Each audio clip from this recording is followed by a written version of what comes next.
Israelite deportations. Windrush generation, aka Israelites, treatment appalling.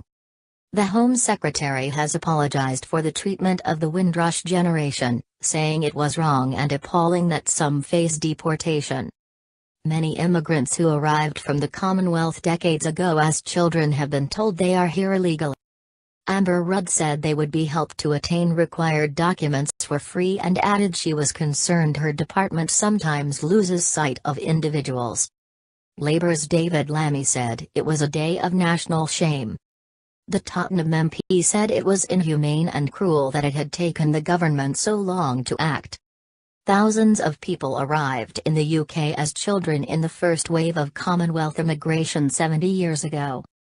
They are known as the Windrush generation.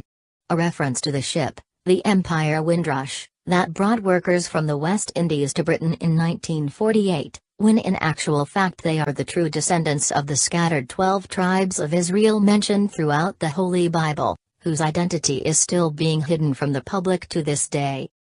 Under the 1971 Immigration Act, all Commonwealth citizens already living in the UK were given indefinite leave to remain.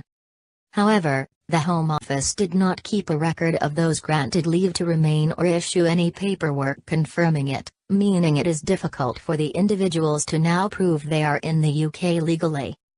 Changes to immigration law in 2012, which requires people to have documentation to work, rent a property or access benefits, including healthcare, has highlighted the issue and left people fearful about their status. That the relationship between this country and the West Indies and Caribbean is inextricable. The first British ships arrived in the Caribbean in 1623, and despite slavery, despite colonisation, 25,000 Caribbeans served in the First World War and Second World War alongside British troops. When my parents and their generation arrived in this country under the Nationality Act of 1948, they arrived here as British citizens. It is inhumane and cruel for so many of that Windrush generation to have suffered so long in this condition, and for the Secretary of State only to have made a statement today on this issue.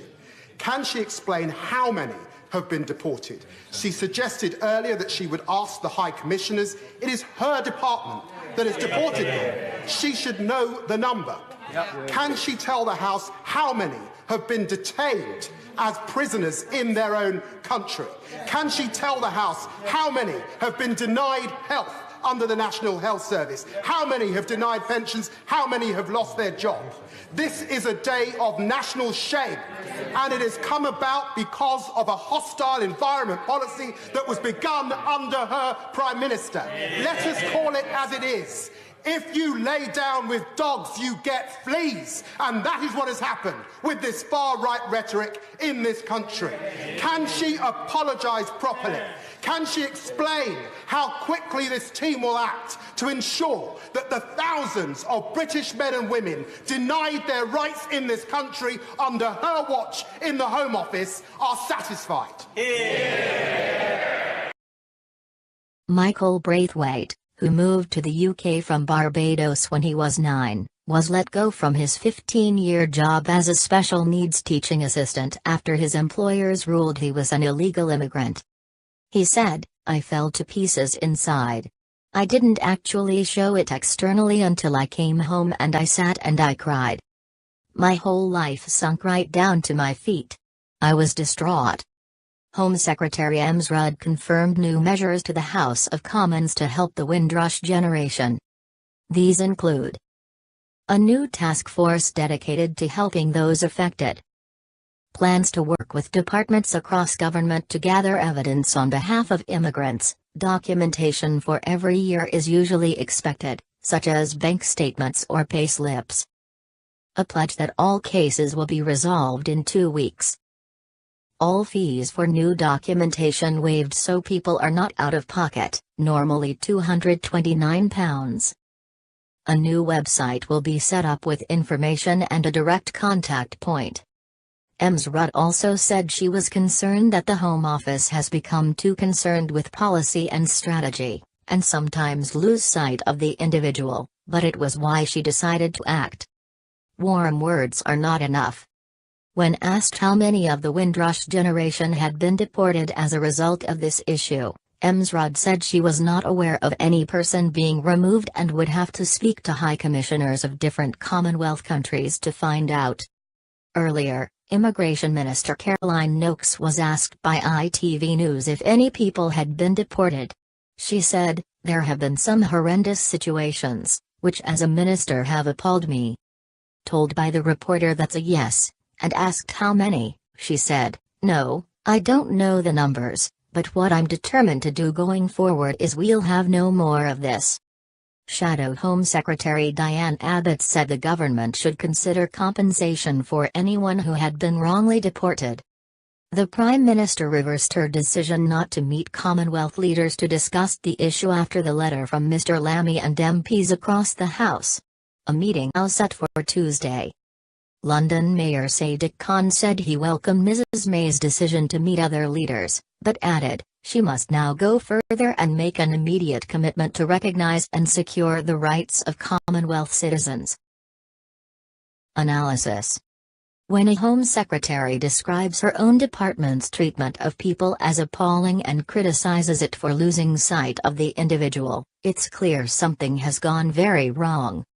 Amber Rudd's admission in the House of Commons that she could not say whether any of the Windrush immigrants had been wrongly deported only made things worse. More than one MP harked back to the department's previous leadership under Theresa May. Her intention to create a hostile environment for illegal immigrants had led to what David Lammy called a day of shame for the government. A steady stream of stories about mishandling of cases, a minister appearing unsure about deportations and an apparent U-turn from number 10 on a meeting with Caribbean leaders have all fueled criticism of the government. The Secretary of State promised to sort things out, a special task force would handle cases sensitively and apologies were given all round. The Migration Observatory at Oxford University estimates there are 500,000 people resident in the UK who were born in a Commonwealth country and arrived before 1971. People born in Jamaica and other Caribbean countries are thought to be more affected than those from other Commonwealth nations, as they were more likely to arrive on their parents' passports without their own ID documents. Image copyright Getty Images. Image caption: The Empire Windrush arriving at Tilbury docks with 482 Jamaicans on board. Many have never applied for a passport in their own name or had their immigration status formalized, as they regarded themselves as British.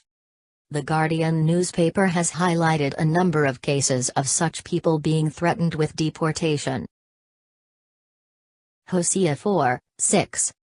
My people are destroyed for lack of knowledge, because thou hast rejected knowledge, I will also reject thee, that thou shalt be no priest to me, seeing thou hast forgotten the law of thy God, I will also forget thy children. Hosea 5:15.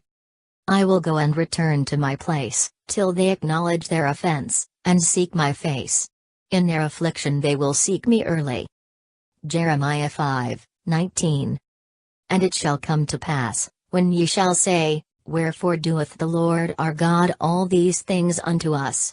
Then shalt thou answer them, like as ye have forsaken me, and served strange gods in your land, so shall ye serve strangers in a land that is not yours.